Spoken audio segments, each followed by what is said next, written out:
Have you ever stopped to think about how a single sentence from a politician can, well, quietly change what's on the shelf at your local grocery store? It sounds kind of disconnected, right? But it happens. And today we're going to trace that journey, from a political soundbite all the way to the dairy aisle. It all kicked off with this, a really powerful, patriotic-sounding statement. And look, on the surface, it's all about American self-reliance, a promise that the U.S. has everything it needs. But this one little soundbite, well, it ended up being the catalyst for a way more complicated reality. And that brings us to the central puzzle here.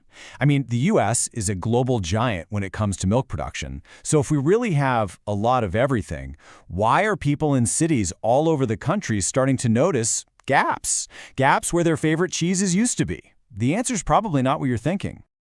Okay, so to really get what's happening, we have to look past those big gallon jugs of milk in the fridge.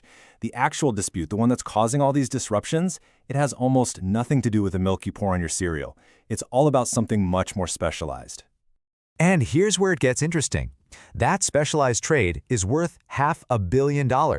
Now, in the grand scheme of the entire U.S. dairy market, that might not sound huge, but it's not a rounding error either. This is a really significant, high-value relationship built on very specific products. And this chart really lays it all out. You see, the U.S. dairy industry is an absolute powerhouse at mass-market stuff. Your standard cow's milk, your basic butter, your everyday cheddar. But Canada? They've carved out this expert niche in specialty items. We're talking high-end goat and sheep's milk cheeses, those amazing French-style bries, all kinds of artisan products that American foodies absolutely love. And you can't just swap one for the other. And here's the kicker. You don't actually need a new law or some formal tariff to create chaos.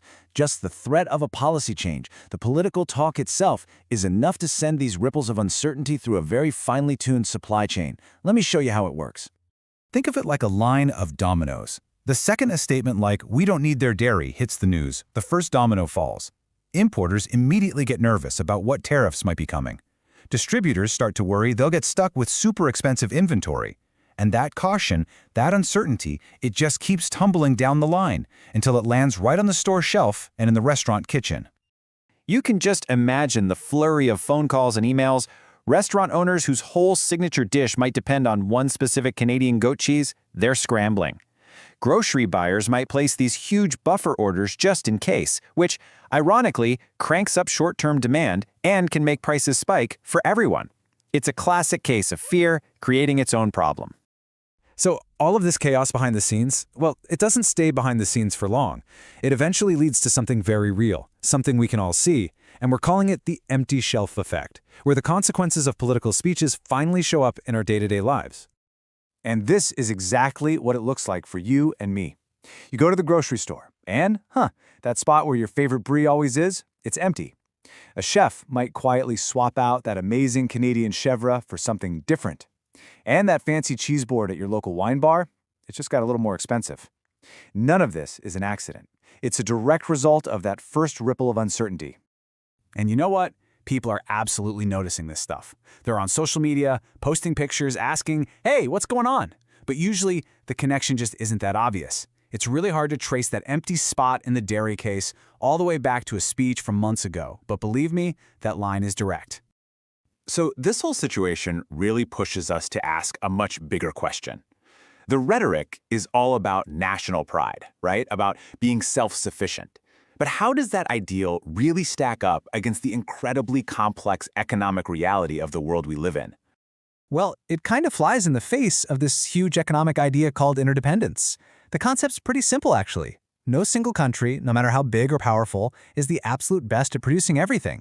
It's just way more efficient for the U.S. to be great at some things, for Canada to be great at others, and then for them to trade. That specialization is what creates choice and keeps prices competitive for all of us. And I know what you're probably thinking right now. It's the natural question, right? So what? If there's a gap, can't American producers just step up and fill it? It sounds so simple, but the reality, well, it's a lot more complicated and takes way more time than you'd think. Because you can't just flip a switch and start making artisan goat cheese. Just look at this timeline. First, it takes years just to build up specialized herds of goats and sheep. Then you need time to train cheesemakers. Then even more time to build a brand that people actually trust. And most importantly, no farmer is going to make these huge long-term investments without stable, predictable policies. which is the exact opposite of a world with sudden trade threats. And here's a really critical twist to the whole story.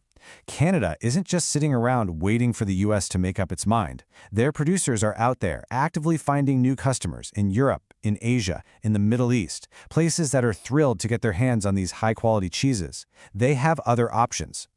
So at the end of the day, the world isn't running out of fancy cheese. This is not a global supply problem. What it is a localized shortage right here in the United States, pretty much self-inflicted by a political choice to create distance from a reliable supplier right next door. It ends up limiting choice for American consumers way more than it actually punishes Canadian producers. All right, so we've walked through the whole thing. From the soundbite to the empty shelf, what's the big takeaway here? This story about milk and cheese, it actually tells us something really important about how our interconnected world works. I think what this all boils down to is a really important distinction. True national strength in the modern world might not come from being totally self-sufficient, from making every single thing yourself. Maybe it comes from understanding what you're good at, knowing where you rely on partners, and managing those relationships wisely, without accidentally hurting your own citizens in the process. Which leaves us with one last thought to chew on. The next time you see that empty spot on the shelf, or you notice the price of your favorite cheese went up, it forces you to ask, what is the true cost of a political soundbite? It might be more than just words. It might be something you can actually measure, right there in your grocery cart.